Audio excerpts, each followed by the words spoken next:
Atas waktu dan kesempatan, perkenalkan nama saya Andri Norbaut, NIM 1803030095.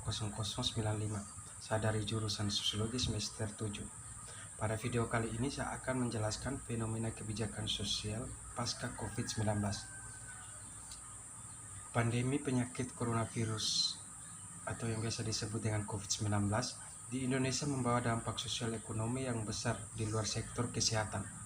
Dampaknya multisektoral dan efeknya akan terlihat dalam jangka waktu yang panjang, menghantam paling keras pada masyarakat miskin dan rentan. Saat ini cakupan kerugian yang menimbulkan sulit untuk diantisipasi sepenuhnya.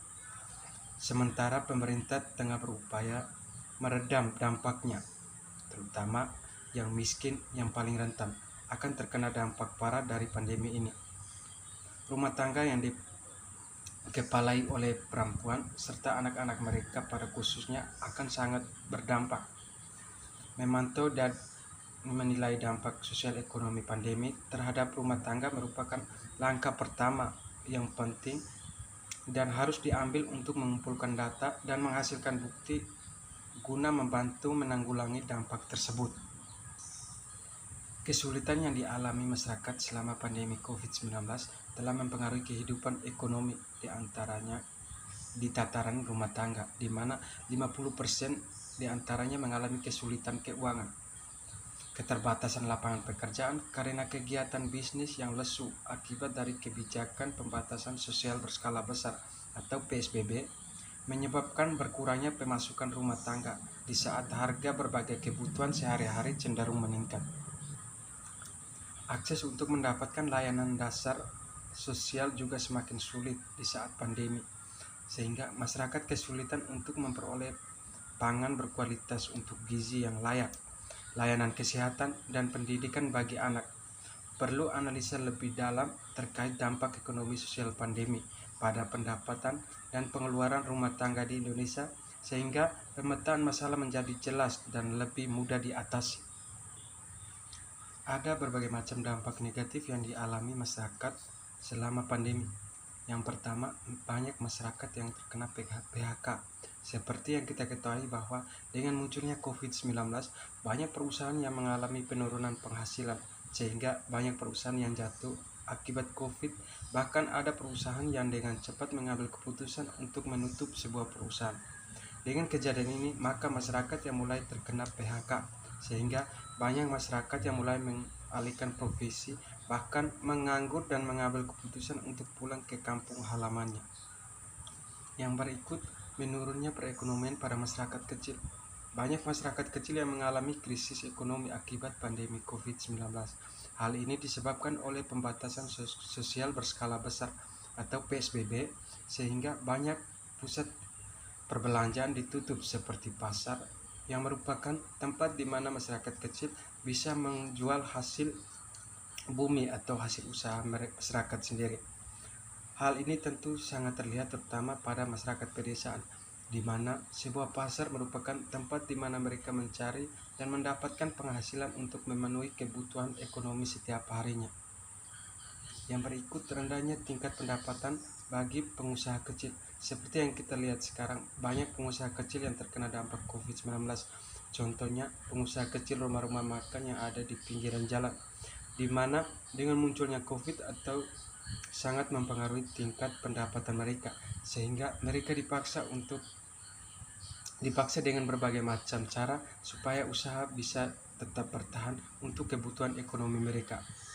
Banyak pengusaha rumah makan yang beralih pekerjaan, bahkan ada sebagian orang mengambil keputusan untuk menutup warung-warung akibat munculnya COVID-19. Dengan munculnya COVID-19, tentu semakin berkurang orang yang datang untuk makan di rumah makan. Hal ini akan munculnya penurunan penghasilan yang didapat setiap hari, dan di perbandingan pendapatan hari-hari tentu sangat menurun drastis pas sebelum munculnya COVID dan pas adanya COVID-19. Yang berikut, banyaknya anak-anak yang putus sekolah. Jumlah anak yang putus sekolah cukup tinggi selama pandemi COVID-19. Hal ini dikarenakan tunggakan yuran SPP. Hal tersebut terjadi akibat ekonomi orang tua yang melonjak menurun, sehingga tidak ada lagi pendapatan yang baik untuk membiayai sekolah anaknya, terutama pada masyarakat atau keluarga yang tingkat ekonominya rendah atau minim. Tentu hal ini mesti benar-benar diperhatikan oleh pemerintah dalam melaksanakan kebijakan selama pandemi, sehingga tidak merugikan sebagian masyarakat kecil yang mengharapkan kebutuhan ekonomi keluarganya hanya dari hasil jualan, baik itu hasil bumi. Hal ini tentu sangat dirasakan oleh masyarakat pedesaan, yang dimana lebih banyak pada masyarakat yang tingkat pendapatannya sangat rendah. Yang berikut, tanggung jawab negara di masa pandemi COVID-19 tentu memberikan tanggung jawab atas ketertiban, keamanan, kenyamanan, dan kesejahteraan masyarakat. Tanggung jawab negara dapat kita lihat di dalam alinea keempat pembukaan Undang-Undang Dasar Negara Republik Indonesia tahun 1945, yaitu melindungi segenap bangsa Indonesia dan seluruh tumpah darah Indonesia, memajukan kesejahteraan umum, mencerdaskan kehidupan bangsa, dan ikut melaksanakan ketertiban dunia yang berdasarkan kemerdekaan, perdamaian abadi, dan keadilan sosial. 4 tanggung jawab di atas merupakan amanah oleh para pendiri bangsa bagi para penyelenggara negara. Kemudian telah kita ketahui bersama bahwa Indonesia merupakan negara yang berdiri berdasarkan atas hukum, bukan berdasarkan kekuasaan semata.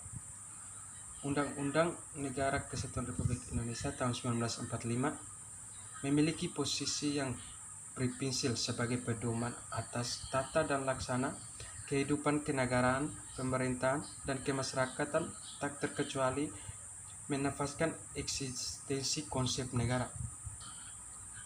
Kebijakan PSBB harus mencerminkan suatu keadilan sosial dalam segala aspek serta melindungi segenap seluruh bangsa. Meski PSBB menciptakan akses yang besar dalam segala hal, lini kehidupan negara tetap wajib memenuhi segala kebutuhan primer guna mencerminkan penyelenggaraan pelayanan, pemberdayaan, dan penggunaan publik yang prima.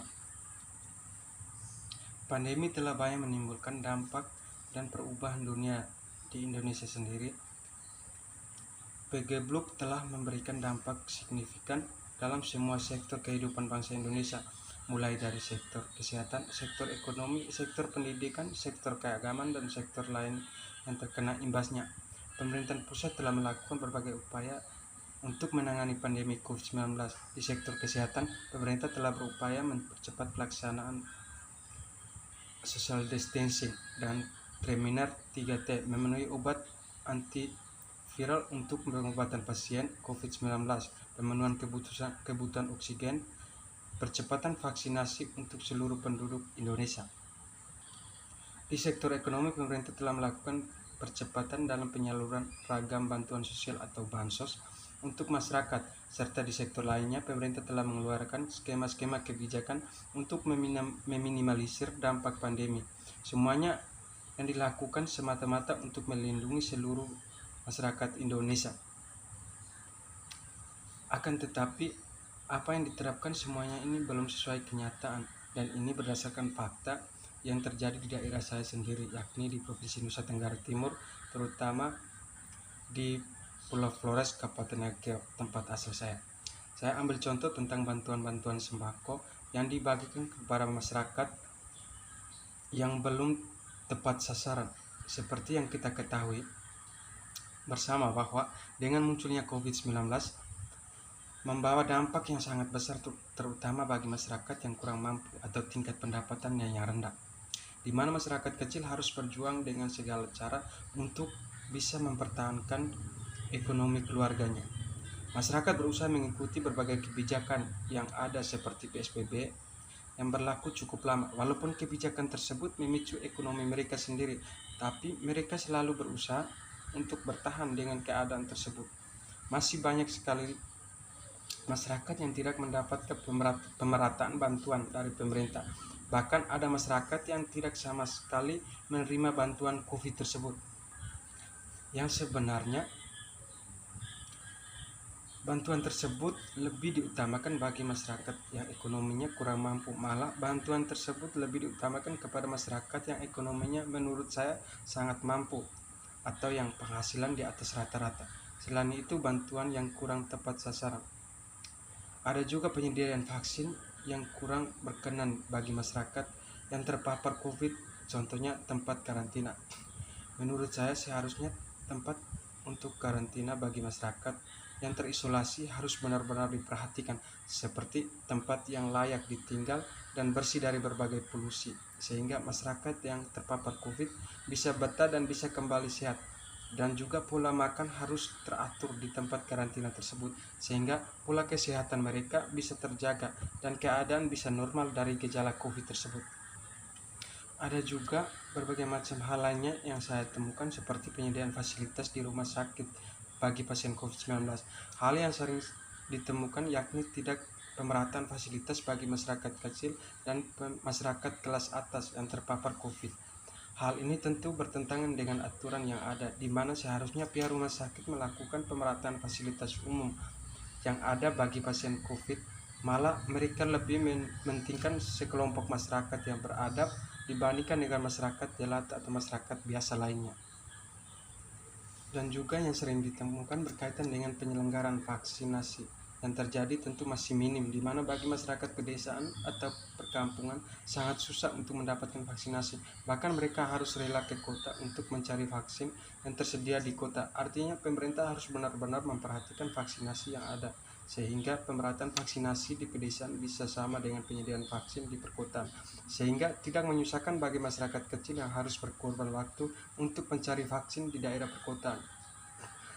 Jadi menurut kesimpulan saya, artinya di sini pemerintah harus lebih berperan penting baik di sektor ekonomi, pendidikan, dan juga kesehatan, sehingga selalu terjadi pemerataan antara masyarakat perkotaan dan pedesaan, dan juga pemerataan antara masyarakat kelas menengah dan dengan masyarakat kelas atas. Pihak pemerintah juga harus bisa menelusuri berbagai macam bantuan yang diselenggarakan bagi anggota masyarakat, sehingga dengan bantuan yang ada bisa diterima oleh masyarakat yang benar-benar membutuhkan bantuan tersebut, sehingga setiap kebijakan yang diambil pemerintah bisa diterima baik oleh semua masyarakat.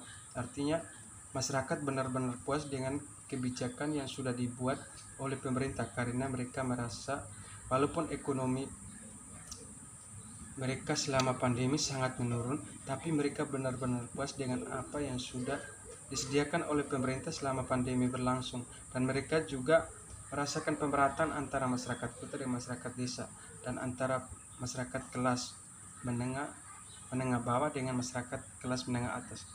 Sekian video dari saya, terima kasih.